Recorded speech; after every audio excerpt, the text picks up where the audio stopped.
ఓం నమ శివాయ. అందరికీ నమస్కారం అండి. ఫిబ్రవరి 17 మంగళవారం రోజున అమావాస్య వస్తుంది. అందులోనూ సూర్యగ్రహణంతో వస్తుంది. కాబట్టి సూర్యగ్రహణం లోపల కొడుకులు ఉన్నవారు తప్పనిసరిగా ఇలా చేయాల్సిందే. లేదంటే కీడు. ఎప్పుడైనా సరే గ్రహణం అనేది అమావాస్య, పౌర్ణమి తిథిలో మాత్రమే వస్తుంది. అలాగే ఈసారి కూడా రాబోయే అమావాస్య మంగళవారం రోజున సూర్యగ్రహణంతో కలిసి వస్తుంది. అందులోనూ కీడుతో వస్తుందన్నమాట. ఈ అమావాస్య, సూర్యగ్రహం రెండూ కూడా మంగళవారం వస్తుంది. ఇది చాలా అంటే చాలా పవర్‌ఫుల్. అయితే ఈ అద్భుతమైన రోజున ఎవరైతే కొడుకులు ఉన్నవారు ఈ పరిహారం చేస్తారో వారికి ఉండే గ్రహణ దోషాలన్నీ కూడా తొలగిపోతాయి. దిష్టి దోషాలన్నీ కూడా వెళ్ళిపోతాయి. వారు చక్కగా జీవితాన్ని గడపగలుగుతారు. అయితే ఇలాంటి పరిహారాలు చేయాలంటే ముందల మన వీడియోలోకి వెళ్ళే ముందల ఓం నమ శివాయ అని కామెంట్ బాక్స్‌లో కామెంట్ చేయండి. అలాగే మొదటిసారి మీరు మీ ఛానల్ చూస్తున్నట్లయితే మా ఛానల్ సబ్స్క్రైబ్ చేసుకొని నన్ను సపోర్ట్ చేయండి. కొడుకులో ఉన్నవారు ఖచ్చితంగా ఈ పరిహారం చేయండి. గ్రహణంతో అమావాస్య వస్తుంది కాబట్టి దానికి చాలా శక్తి ఉంటుందని మన శాస్త్రాలు చెప్తున్నాయి. కాబట్టి ఈరోజు తప్పనిసరిగా కొడుకులో ఉన్నవారు ఈ పరిహారం చేస్తే అద్భుతమైన ఫలితాలనేది వస్తాయి. మీ జీవితం పూర్తిగా మారిపోతుంది. మీరు పట్టిందల్లా కూడా బంగారం అవుతుంది. మీ పిల్లలపై ఉండే గండాలు అన్నీ కూడా తొలగిపోతాయి. వారికి ఎలాంటి ఇబ్బంది అనేది లేకుండా ఉండడానికి ఉపయోగపడే పరిహారం అన్నమాట. కాబట్టి ఖచ్చితంగా మేం చెప్పిన విధంగా మీరిలా ఆచరించండి. నార్మల్‌గా మన పెద్దలు కూడా మనకు చెప్తూ ఉంటారు. అమావాస్య లేదా పౌర్ణమితో గ్రహణం కలిసి వస్తే పిల్లలకి కీడు జరుగుతుందని, ఆ రోజు పరిహారాలు తప్పకుండా చేయాలని చెప్తారు. పిల్లలకు దిష్టి తీయడం, పిల్లలకి కొన్ని కొన్ని రకాల పరిహారాలను చేయాలని మన పెద్దలు ఎప్పుడూ కూడా మనకి చెప్తూ ఉంటారు. కాబట్టి ఈ అమావాస్య కొంచెం పవర్‌ఫుల్ కాబట్టి అందులోను సూర్యగ్రహణం, అందులోను మంగళవారం వచ్చింది కాబట్టి ఈ పరిహారం చేసుకుంటే మాత్రం తప్పకుండా మంచి ఫలితం అనేది వస్తుంది. అది కూడా ఒక ప్రత్యేకమైన పద్ధతిలో మీ పిల్లలకు దిష్టి తీయాలి. అంటే కొడుకు వంశధారకుడు, వంశాన్ని ఉద్ధరించేవాడుగా మనం చెప్తూ ఉంటాం. కొడుకులపై ఉండే చెడు తొలగిపోవడానికి ఉపయోగపడే పరిహారం అన్నమాట. కాబట్టి మేం చెప్పిన విధంగా చేసుకోండి సరిపోతుంది. మీ పిల్లలు ఏదైనా దిష్టి దోషాలతో ఇబ్బంది పడుతున్నా సరే దాని నుంచి కూడా బయటికి రావడానికి చక్కగా సిద్ధించే పరిహారం అన్నమాట ఇది. ఇక ఈ పరిహారాన్ని ఎలా చేయాలి? ఎలా చేస్తే ఎలాంటి శుభ ఫలితాలు వస్తాయి? అనే విషయాన్ని ఇప్పుడు ఈ వీడియోలో మనం వివరంగా తెలుసుకుందాం. కాబట్టి వీడియోని ఎక్కడ స్కిప్ చేయకుండా చివరి వరకు చూస్తేనే మీకు పూర్తిగా అర్థమవుతుంది. ఇక సూర్యగ్రహణంతో రాబోతుంది కాబట్టి ఇది ఈ సంవత్సరంలోనే మనకి మొదటి సూర్యగ్రహణం. ఇక ఈ గ్రహణం అనేది మనకి కనిపిస్తుందా లేదా అనే విషయానికొస్తే ఈ గ్రహణం మనకి కనిపించదు. ఈ గ్రహం మన భారతదేశంలో కనిపించదు. కాబట్టి ఈ గ్రహణానికి ఎటువంటి నియమాలు పాటించవలసిన అవసరమైతే ఏమీ లేదు.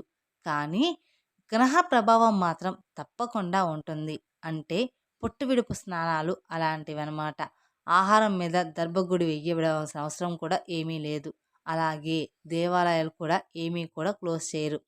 గ్రహణం తర్వాత మీరు ఇల్లు క్లీన్ చేసుకోవాల్సిన అవసరం కూడా ఏమీ లేదు. కానీ గర్భిణీ స్త్రీలు మాత్రం గ్రహణ నియమాలు తప్పనిసరిగా పాటించాలి. గ్రహణ సమయంలో అస్సలు బయటికి రాకూడదు. కాబట్టి ఈరోజు తప్పకుండా ఈ చిన్న పరిహారం చేసుకోవడం వల్ల మీకు మంచి ఫలితం అనేది వస్తుంది. సంవత్సరం పొడుగునా అష్టైశ్వర్యాలు సిద్ధిస్తాయి. ఎనలేని సంపద అనేది మీ సొంతమవుతుంది. మీ పిల్లల ఎదుగుదల బాగుండాలని, పిల్లలకు ఎలాంటి ఇబ్బంది కలగకూడదని, మీ పిల్లలు ఒకవేళ సంపాదిస్తూ ఉంటే వారికి దిష్టి దోషాలు ఉన్నాయని బాధపడుతూ ఉంటారు కదా చాలామంది. అలాంటి వాళ్ళ కోసం ఈ పరిహారం తప్పనిసరిగా చేసుకోండి. ఖచ్చితంగా మీకు రిజల్ట్ అనేది ఖచ్చితంగా మీరు చూస్తారనమాట. అలా అని ఒక్కసారిగా ఏ రిజల్ట్ కూడా రాదు. చిన్న చిన్నగా చాలా మంచి రిజల్ట్ అయితే వస్తుంది. అలాగే మీ పిల్లల మీద గ్రహం ఎఫెక్ట్ కూడా పడకుండా ఉంటుంది. ఎటువంటి చెడు జరగకుండా కూడా ఉంటుంది. ఈ గ్రహణం మగపిల్లలు కొడుకులు ఉన్నవారి యొక్క జీవితంపై ఎక్కువగా ప్రభావం చూపుతుందని మన శాస్త్రాలు చెప్తూ ఉన్నాయి. కాబట్టి కొడుకులు ఉన్నవారు ఈరోజు మేం చెప్పే పరిహారం చేసుకుంటే చాలా అద్భుతమైన ఫలితం అనేది రావడం జరుగుతుంది. అలాగే ఈ పరిహారం చేయడం వల్ల వారి జీవితం అనేది పూర్తిగా మారడమే కాకుండా వారికి ఉండే ఇబ్బందులన్నీ కూడా త్వరలోనే తొలగిపోతాయి. మీ పిల్లలపై ఏవైతే చెడు ప్రభావాలు పడుతూ ఉంటాయో, గ్రహణ విష కిరణాలు వెదజల్లుతూ ఉంటాయో, అంటే గ్రహణం పట్టేటప్పుడు విషకిరణాలు భూమి మీదకి ప్రస్తావిస్తాయన్నమాట. ఆ కిరణాల ప్రభావం కూడా పిల్లలపై పడకుండా చక్కగా ఉండడానికి కూడా ఈ పరిహారం అనేది మనకి చాలా ఉపయోగపడుతుంది. ఎప్పుడైనా సరే గ్రహణం అమావాస్యతో కలిసి వస్తే దానిని చాలా కీడుగా పరిగణిస్తారు. అలాగే ఈ గ్రహణం అమావాస్య మంగళవారం రోజు కావడం కూడా కొంచెం కీడును కలిగిస్తుంది. దీని వలన మగపిల్లలకు కీడు జరుగుతుంది. కాబట్టి మగపిల్లలపై చెడు ప్రభావం ఎక్కువగా ఉంటుంది. ఆ పిల్లలకు ఎలాంటి ఇబ్బందులు కలగకుండా ఉండాలంటే ఈ పరిహారం చేయాలని మన శాస్త్రాల్లో చెప్పడం జరిగింది. గ్రహణం పూర్తయిన తర్వాత ఈ పరిహారం ఖచ్చితంగా చేసుకోవాలి. తద్వారా పిల్లలపై ఉన్న చెడు దృష్టి, నెగిటివ్ ఎనర్జీ అంతా కూడా తొలగిపోతుంది. ఇక మా పిల్లలు బాగా ఇబ్బంది పెడుతున్నారు, అన్నం తినరు, మారం చేస్తూ ఉంటారు, ఎక్కువగా సతాయిస్తూ ఉంటారు, ఎప్పుడు చూసినా కూడా ఏదో ఒక రకంగా సమస్యలను క్రియేట్ చేస్తూ ఉంటారు. మా పిల్లల వల్ల మేము చాలా అంటే చాలా అలసిపోయాము. ఏం చేయాలో కూడా అర్థం కావడం లేదని మీరు బాధపడుతున్నట్లయితే, ఇబ్బంది పడుతూ ఉంటే చక్కగా ఈ పరిహారం అనేది చేసుకోండి. ఎంత పెద్ద పిల్లలకైనా సరే ఈ పరిహారం చేసుకోవచ్చు. చిన్న పిల్లలకు కూడా ఖచ్చితంగా చేయాల్సిందే. ఇక అంటే 6 సంవత్సరాల నుండి 30 సంవత్సరాల వయసు కలిగిన కొడుకులు ఉన్న ప్రతి తల్లి కూడా ఈ పరిహారాన్ని అనేది చేయాలి. కొంచెం మా పిల్లల్ని మంచిగా రెడీ చేస్తే చాలు, మా పిల్లలకు ఇబ్బంది కలుగుతూ ఉంటుంది, దిష్టి తగులుతూ ఉంటుంది, అసలు ఏం చేయాలో కూడా అర్థం కాదు అనుకుంటూ ఉంటారు చాలామంది. అలాంటి వాళ్ళు అంటే ఈ అమావాస్య రోజున మర్చిపోకుండా రాత్రి 10 గంటల తర్వాత మీరు ఈ పరిహారం చేసుకోవచ్చు. ఈ పరిహారం చేసుకుంటే మాత్రం మీ పిల్లలకు తిరుగనేది ఉండదు. బ్రహ్మాండమైన ఫలితంతో పిల్లల జీవితాలు అనేది పూర్తిగా మారిపోతాయి. పిల్లలకు ఉండే దిష్ట దోషాలన్నీ కూడా పాటు కొన్ని రకాలమైన ఇబ్బందులు కూడా తొలగిపోతాయి. కొంతమంది పిల్లల్ని చూస్తే కుళ్ళుకుంటూ ఉంటారు, కుతంత్రాలు జరుపుతూ ఉంటారు చాలామంది. పిల్లలకు దిష్టి పెడుతూ ఉంటారు. వారు ఎదుగుదల బాగుండకూడదని కొన్ని ప్రయోగాలు కూడా చేస్తూ ఉంటారు కొంతమంది. కాబట్టి వాటన్నిటి నుండి తప్పించుకోవడానికి, తిప్పి కొట్టడానికి కూడా ఇది ఒక రకమైన సరైన ఉపయోగపడే పరిహారం అని చెప్పుకోవచ్చు. ఇక ఈ పరిహారం చేయడం వల్ల అనారోగ్య సమస్యలు ఉన్నా సరే అవి కూడా ఖచ్చితంగా తొలగిపోతాయి. చాలా వరకు కూడా మంచి ఫలితాలైతే వస్తాయి. ఖచ్చితంగా మీరైతే ఆశ్చర్యపోతారు. ఈ యొక్క పరిహారం వల్ల ఎన్నో అద్భుత ప్రయోజనాలు కూడా కలుగుతాయి. కాబట్టి ఇప్పుడు మనం చెప్పుకోయే విధంగా ఖచ్చితంగా మీరు చేసుకోండి. ఈ అమావాస్య పరమ పవిత్రమైంది. అలాగే చాలా శక్తివంతమైంది కూడా. ఈరోజు తిథి, నక్షత్రం కూడా బాగుంది. ఇలాంటి రోజు ఎన్నో సంవత్సరాలకు ఒకసారి వస్తూనే ఉంటుంది. అలా వచ్చినప్పుడే దాన్ని ఎవరైతే చక్కగా ఉపయోగించుకుంటారో వారికి తప్పకుండా వారు అనుకున్న విజయాలను మంచి అనేది జరుగుతుంది. అలాగే మంచి ఫలితాలు కూడా వస్తాయి. అమావాస్య అనేది చెడును తీసేసి మంచిని తెచ్చిపెట్టుకోవడానికి, అనేక రకాల ఇబ్బందులు తొలగించుకోవడానికి, అన్ని విధాలుగా కూడా బాగుపడడానికి ఉపయోగపడుతుందని చాలామందికి తెలియదు. అందుకే ఈ పరిహారం ద్వారా మీకు ఖచ్చితంగా మేలు జరుగుతుందని చెప్పుకోవచ్చు. ఇక ఈ పరిహారాన్ని ఎలా చేయాలంటే, మనం అన్నం వండుతాం కదండీ! సాయంత్రం నిండు కుండలో అన్నం వండుతారు కదా! అలా వండిన అన్నం నుంచి 3 ముద్దలు అన్నాన్ని తీసుకోండి.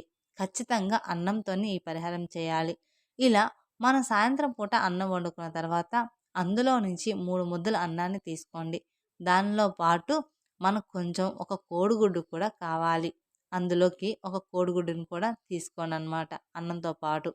ఇక కోడిగుడ్లు గురించి మనం ప్రత్యేకంగా చెప్పాల్సిన అవసరం ఏమీ లేదు.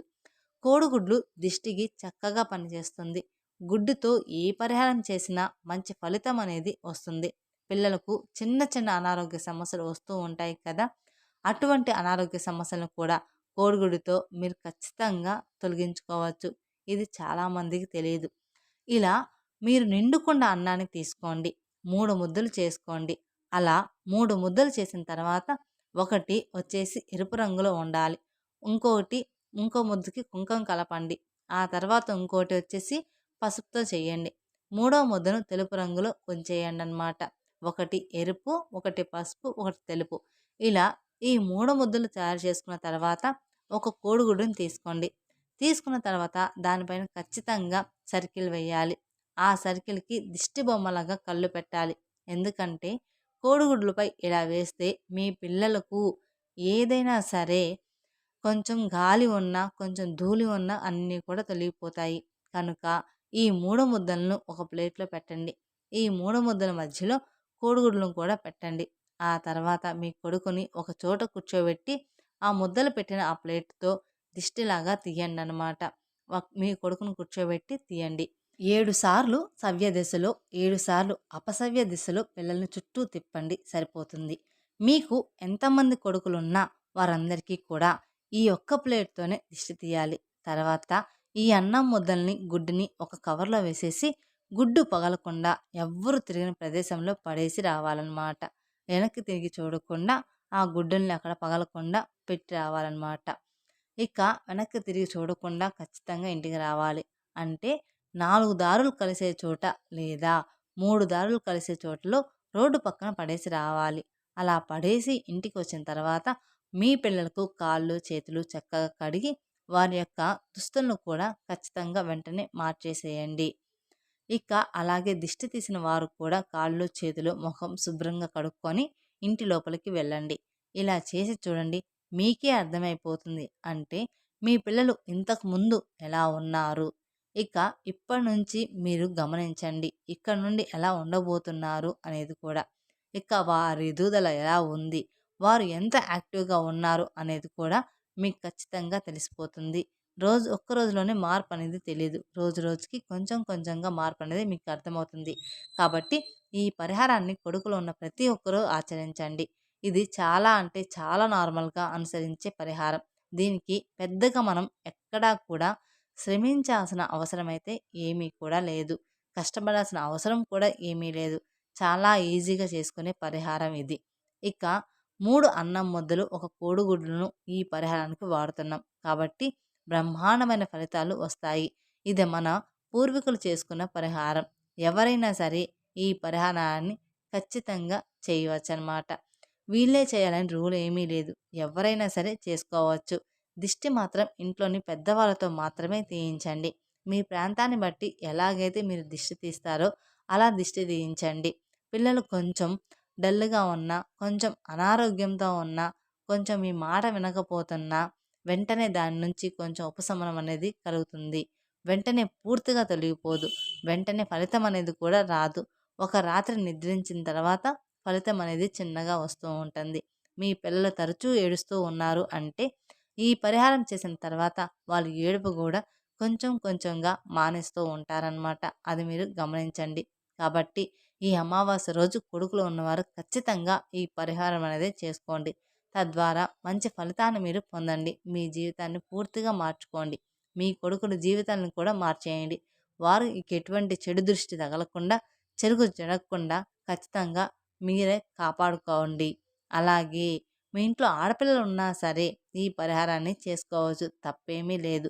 మీ జీవితంలో ఉండే కష్టాలు, బాధలు, కన్నీళ్ళు ఇవన్నీ కూడా చక్కగా తొలగించుకోండి. మనము మన పిల్లలు బాగుండాలని రకరకాల పరిహారాలనేది ఖచ్చితంగా చేస్తూ ఉంటాము ప్రతి ఒక్కరము కూడా. ఇక ఒక మంచి తిథి, వార నక్షత్రం కలిసి వచ్చినప్పుడు ఇలాంటి పరిహారాలు చేస్తే మీకు అద్భుతమైన ఫలితాలు కూడా వస్తాయి. మీ పిల్లలు మంచి వృద్ధిలోకనేది వస్తారు. కాబట్టి మేము చెప్పిన విధంగా ఈ పరిహారం చేసుకుంటే మీకంతా కూడా ఖచ్చితంగా శుభమే జరుగుతుందనమాట. అందులో మార్పు ఏమీ లేదు. ఖర్చు చేసే పని కూడా ఏమీ లేదు. కాబట్టి ఈ చిన్న పరిహారం చేసుకోవడం వల్ల మీకంతా కూడా మంచే జరుగుతుంది. తెలుసుకున్నారు కదండీ!